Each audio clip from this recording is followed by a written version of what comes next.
My name is Morgan. I work as an investor at a venture capital firm. What venture capitalists do is they invest in young companies, brand new companies that are making new products and new technologies that hopefully everyone will be using in the future.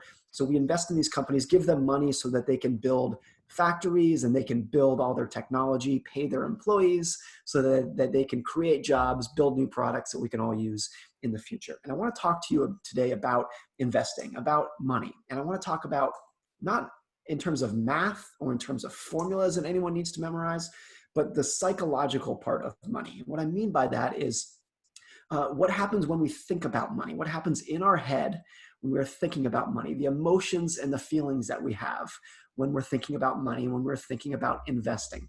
I want to tell you two quick stories today about two of what I think are the most important things that you need to know about money that are not very intuitive, that are not very easy to think about, and are not very obvious to think about, but are very important when we're thinking about money.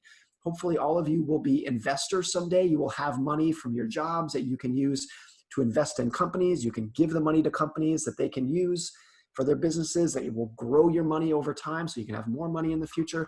And I just want to tell you two quick stories about these topics. I'm going to share my screen because I have some slides that I want to share with you today. So let me get this all set up. Now let me see. I'm going to go to play from start. Okay, here we go. So I want to talk to you about how money works. And I want these two stories, I'm going to frame these. I'm going to tell these stories in a way that has nothing to do with money. These two stories don't have anything to do with investing, but this will all come back around to some very important money lessons. The first story is about how compounding works. Compounding, you may have heard of before, is what I mean by that is compound interest, which is how your money grows over time if you invest it in the stock market or you invest it at a bank and your money grows over time. Compounding is really the fuel, the fire of how money grows over time. And I want to tell you how it works. And the story that I want to tell you about how it works has to do with ice ages. It doesn't have to do anything without money. It has to do with ice ages, which is this idea that at 5 different times during the history of the earth, of planet Earth, the earth has been completely surrounded by ice. Your house and the oceans and everywhere on the earth was covered in ice. There was no warmth everywhere. Everything was ice, these ice ages. We've known about this for a long time. When we study the earth, that at previous times in the past, it was covered by ice. And a lot of scientists have always wondered, why did this happen? Why did we go through these periods when the earth was covered in ice? And for a long time, we thought it was because the weather changed over time. And we went through these periods where winters got very, very bad. We had really cold winters that covered the earth in ice, covered the earth in snow, and it got so cold that the whole earth turned to ice. And we actually realized over time that that was not why the earth turned into ice. It wasn't because winters got very cold. It was actually for a different reason that's really interesting. What happened, as scientists really figured out, it was not because the winters were getting cold. It was because you had cool summers, just kind of moderately cool summers. And during these summers, the winter snow didn't melt. So if you're up in the mountains, normally the snow melts during the winters. Right before the ice age happens, you had a cool summer and the winter snow didn't melt. It stayed around all summer. Since the winter snow stayed around all summer, you had more snow that would accumulate in the next winter because you had a blanket of snow that stayed around all summer. So the next winter when it snowed again, the snow just kept piling higher and higher and higher. And since that snow just kept piling higher and higher and higher, it didn't melt the next summer because there was so much accumulated from the previous winter. And then it just kept feeding on itself. So you started with a cool summer, the snow didn't melt, and that just made the snow stick around for longer and longer and longer. And that process kept feeding on itself until the entire earth was covered in snow. So you start with the regular earth like we know it as it is today. And then you had one cool summer where the snow didn't melt from the previous winter. And then it just kept cycling and going on. And before you know it, the earth was covered in ice. Now, it's a crazy thing to think about that all you needed to have was one summer where the snow didn't melt. And then that just set off this chain reaction, this spiral of events to where the whole earth covered in snow. But this is a really important concept because what we see is that little things can grow into big things when that growth feeds off itself. You didn't need to have a crazy winter or a crazy blizzard to have the earth covered in ice. All you needed to have was a little bit of snow that stuck around during the summer, and then all of a sudden it just grew into something big. And that is really important because that idea is how money works as well.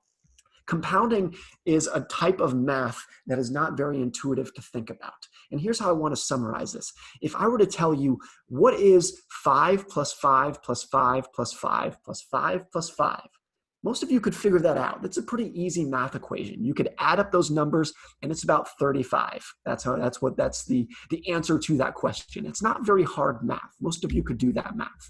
But if I asked you what is 5 times 5 times 5 times 5 times 5, that is actually really hard math. It's a much bigger number. The answer to that equation is 78,000. So when you are just adding numbers one by one, you get to pretty small numbers over time. But if you are multiplying those numbers over time and the numbers are growing on themselves, they are the fuel of themselves, you can start with a small number and end with a very, very big number. And that is also how compounding works. That is how money works as well. So if we're talking about investing, like in the stock market, or if you were to invest in a business or put your money in a bank, let's just say you have $100 and you invest it for 20 years. So you have $100 in savings, you're going to invest that money for the next 20 years. This is what your money would grow to at different annual returns. So if you earn a 5% annual return on your money, then over 20 years, your $100 will grow to $265. So that's pretty good. You started with $100, now you have $260. If you earn an 8% return, you would end up with $466. So much more money. That's great. Even though your returns only increased a little bit from 5% to 8% per year, you end up with much more money. Now, if your returns go from 8% to 12% per year, you end up with $670, even better. And if you earn a 20% annual return, then it goes all the way to almost $4,000. So just a little bit of difference in the annual returns that you get over time grows into something very big. Very small differences grows into something big. Now, here's something else I want to show you. If you invest that money not for 20 years, but for 40 years, at the end of 40 years, you would have $149,000, starting with $100. So here again, just little differences over time make a very big difference over the long run. That is a really important concept in investing and with money, because what's important for money is to know that compounding your money, doing well in investing over time, you do not need to be rich to start. You can start with a very small amount of money and it can grow into something very big over time. So even if you're just using your money from your allowance, or if you have a job when you get older, even if you just have a little bit of money, $10, $20, $100, over time, that can grow into something very meaningful as long as you give it the amount of time that is needed to grow over time. You don't need to be rich to do well at investing. That's the first story, the first lesson that I want to share with you today. The second is what I would say is how investing works, and particularly is how volatility in the stock market works over time. And again, I want to use a story that has nothing to do with investing, doesn't have anything to do with money. It is a story about baby brain development, what happens inside of babies' brains when they are born. The average baby is born with about 100 billion brain neurons, which are these kind of cells in a baby's brain that forms this kind of web of intelligence of how babies and how people think. They have 100 billion kind of pockets in their brain that holds all the knowledge that we have as human beings. Now, each one of those neurons, 100 billion neurons, it's a huge number, are connected to other neurons. These are called synaptic connections. It's a big word, but you have this kind of web of knowledge inside of your brain that forms how we think about knowledge and how we think about the world inside of our brains. So when a baby is born, maybe that web of knowledge inside of their brain, if you were to look inside of a baby's brain, and these are tiny, tiny, tiny webs, maybe it looks something like this. You start out life with this web of knowledge. And then as you get older, that web of knowledge gets bigger and bigger and bigger, particularly as you are a young baby. So by the time a baby is 6 months old, that has increased from about 100 billion to about 300 billion kind of connections, this web of knowledge inside of their baby's brain. So in just the first 6 months of a baby's life, a lot is going on inside your brain. Your brain is getting much more complex, and you're gaining a lot of knowledge inside of your brain. By 2 years old, that has increased from about 3,000 to about 10,000 connections in your brain, times 100 billion. So very dense, a lot of knowledge taking place inside of your brain. You're getting much smarter in the first 2 years of your life. But then something very interesting happens after you are 2 years old, which is that the number of these connections that you have inside of your brain that are teaching you how to get smarter over time actually start to decline. So by the time the average kid is 4 years old, you have about 20% fewer connections inside of your brain than you had when you were 2 years old. And by the time you are 6 years old, you have about 30% fewer connections, less connections than you had inside of your brain when you were 2 years old.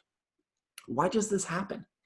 It turns out that a lot of the connections that you have inside of your brain that you formed in your first 2 years of a baby's life are not very necessary. It's learning that was not needed. Some of it is miswired inside of your brain.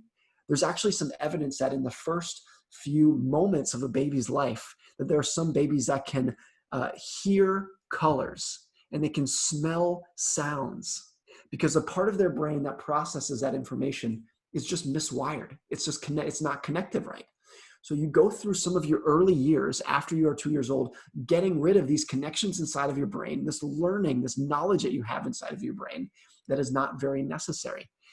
And this keeps going on all throughout your life. It is happening to you guys as we speak.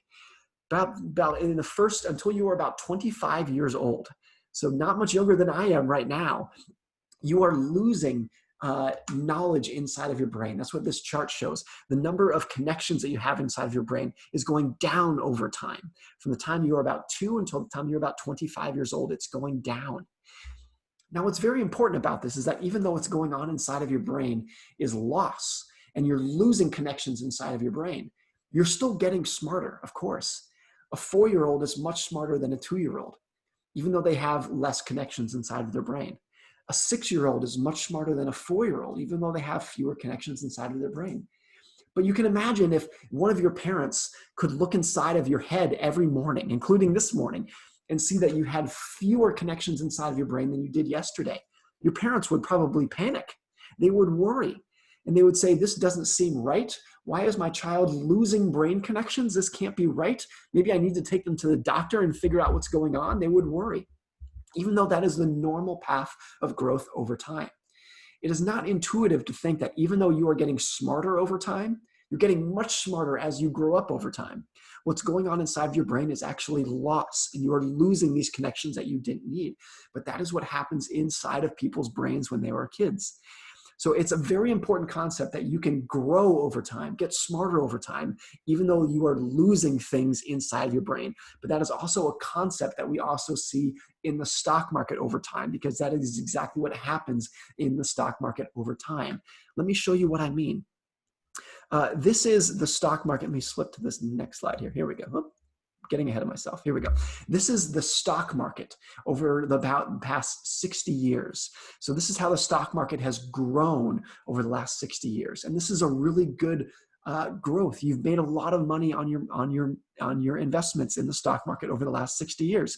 If you gave your money to these companies over the last 60 years, and those companies, you invested in the companies, those companies use that money to build factories and to pay their employees, you did very well over the last 60 years. That's what this chart shows in the stock market. You grow your money in the stock market. But this I want to show you where those orange bars are, those yellow bars, that is marking periods in the stock market when the stock market was down 5% from its previous high. So when you had 5% less money than you did before, that's what those yellow bars show. That is when the stock market was down 10% from its previous high. So when you had 10% less money than you did in the past. And those blue bars is when it is down 20% or more from its previous all-time high in the stock market. So what this shows is that even though the stock market has done very well over time, it's grown a lot over time, you made a lot of money in the stock market over time. The vast majority of time, where all of these colored bars are, you had less money than you did before. So this is just like the baby's brain over time. Even though you're getting smarter over time, or you're gaining money over time, what's actually happening the majority of the time is loss and destruction and chaos where you're losing money. Now, that is not a very obvious thing to think about. It's not a very intuitive thing to think about. That if you invest your money in the stock market, you're probably going to do well over time. You're going to grow your money over time. But the majority of the time, you're actually going to have less money than you did at some point in the past. It's not a very obvious thing to think about, but that's how the stock market works over time. Even though you're making money over time, there's all these periods of loss when you are losing money.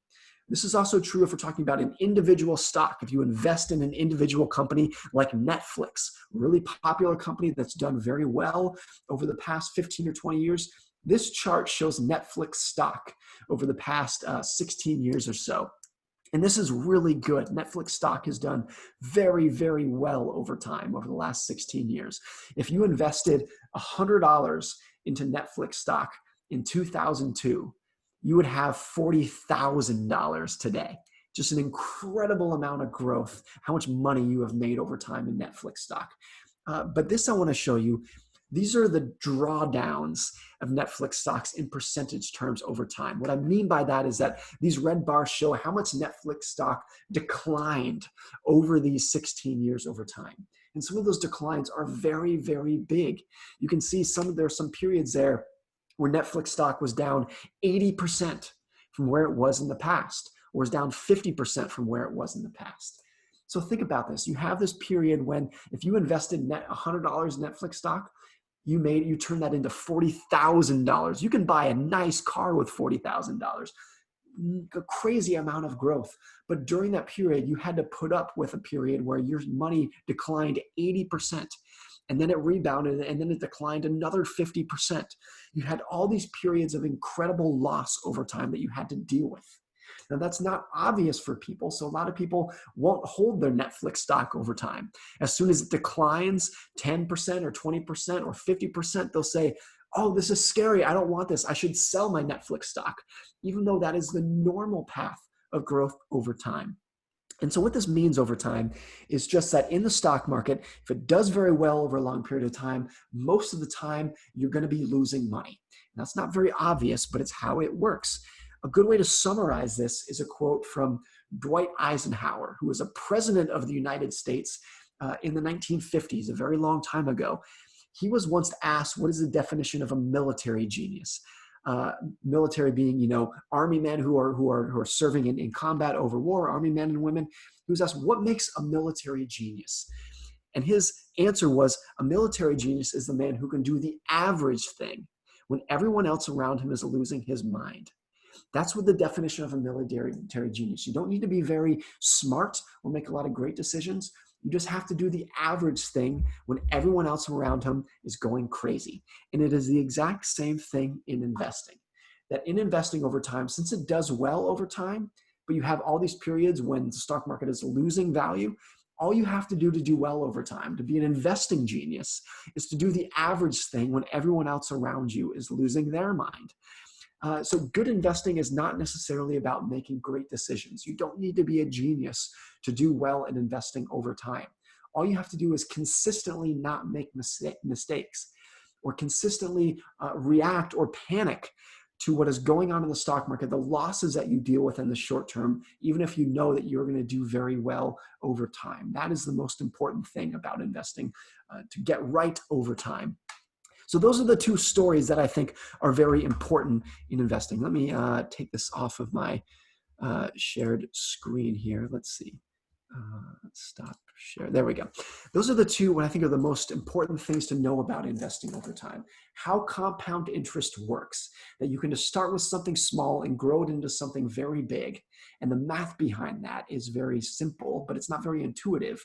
And also in investing, what matters over time is that you can do very well over time, even if you're going to be losing money, what seems like in the short run.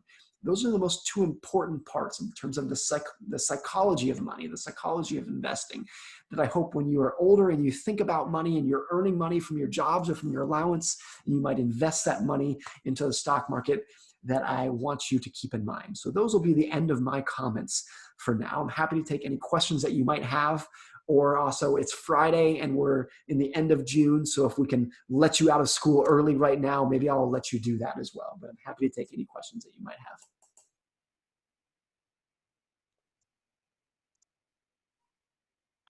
Well, if we don't have any questions, that's great too. I'm happy if you have any questions, maybe you can, yeah.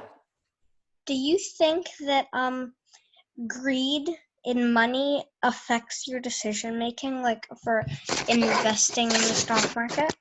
That's such a good question, and that's a better question than the majority of adults would ever ask about money. So I'm so proud of you for asking that question. The answer is yes.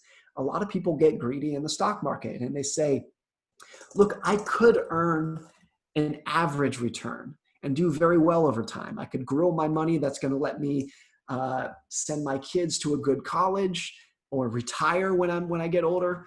But a lot of people say, well, I want more than that. I don't want to just have a nice retirement. I want a Ferrari. They want to do much better than that. So they get greedy and they start taking big risks with their money. And they it ends up backfiring. A lot of people will lose money over time because they push too hard.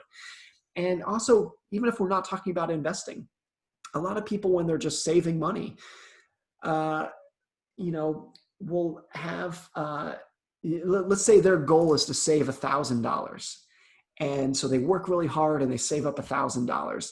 And then when they get $1,000, they say, well, this still doesn't feel like very much money. So now I want to have $10,000. And then they get there and they say, well, this still doesn't feel like very much. So I want more, I want more, I want more. And you never really become satisfied with your money if you're going to have that kind of greed. It's important to have more money to reach your goals. But it's also really important to say at some point, you say, I don't need any more. I'm just happy with what I have. And what makes me happy is not the amount of money that I have, but my friends and my family and the people who I love. That's what really matters most in my life, not just having more and more money. So if you can't understand that concept, and a lot of people don't, it's very hard, they will have a hard time dealing with money over time. So thank you for that very good question.